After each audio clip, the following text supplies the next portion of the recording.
लेकिन क्या सिर्फ आने भर से हो जाएगा?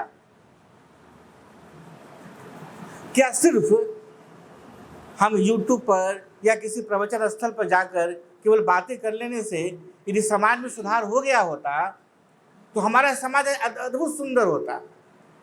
लेकिन ऐसा नहीं है। हमारा समाज एक बहुत विचित्र प्रकार के संकट से बहुत जमाने से गुजरते रहा है। आज की बात नहीं है। हम जिस संकट की बात आज कर रहे हैं, ये आज को नया संकट उत्पन्न हुआ, ऐसा नहीं है। और जो प्रयास हम कर रहे हैं बिल्कुल नया है, ऐसा भी नहीं। यह कि 3-4 दिन में आपको पता चलेगा।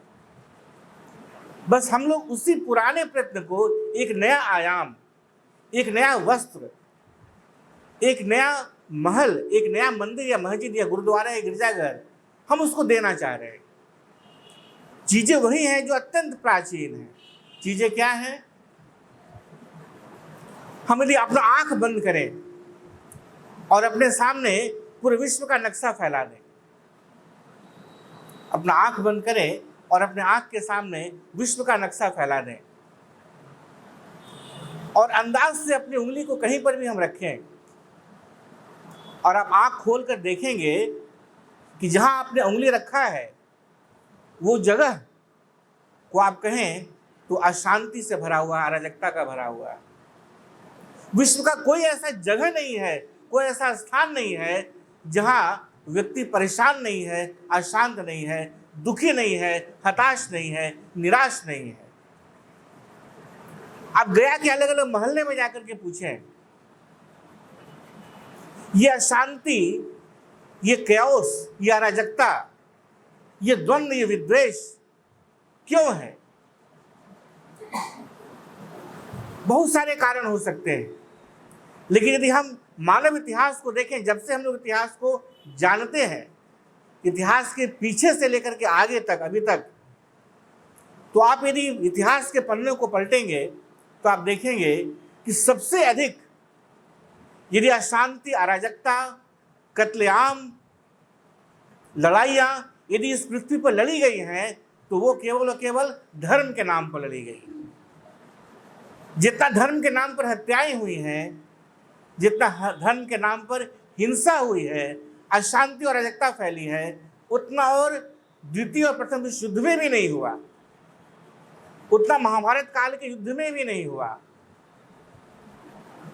और ये आज की बात नहीं, ये पहले से होता आ रहा है और आगे भी होता जाएगा। लेकिन हम और आप यदि एक भीड़ की तरह जीना चाहते हैं, हम और आप चाहते हैं कि चलो इस संसार में ऐसा होता है तो होने दो, हमको तो रोटी मिल गया, हमको तो कपड़ा मिल गया, हमको तो मकान मिल गया, हम भी किसी से लूट करके अपना पेट तो भर लिए या बिना लूटे भर लिए, ईमानदारी से तो जी लिए, बस इतना ही पर्याप्त है, जगत जाए भाड़ में। यदि हम ऐसा विचार रखते हैं तो ये जो कैंप है आपके लिए नहीं है, बिल्कुल नहीं।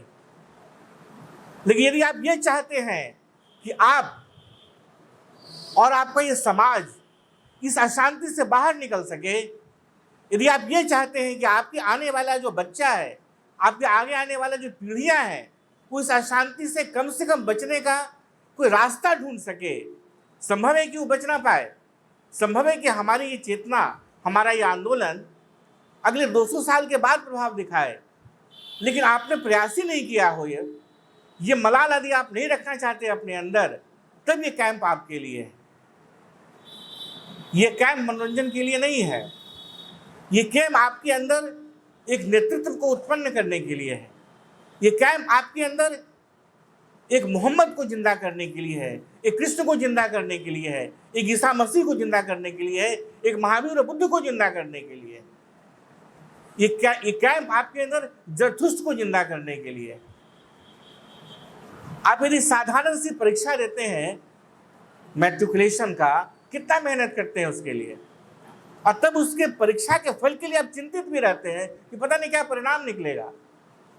एक साधारण परीक्षा जो आपके जीवन का एक पड़ाव मात्र है, आपका जीवन नहीं है।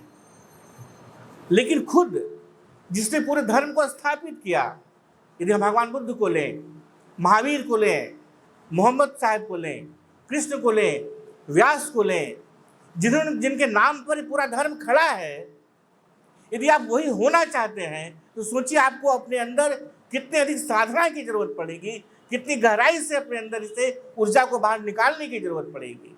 ये कोई साधारण बात नहीं है।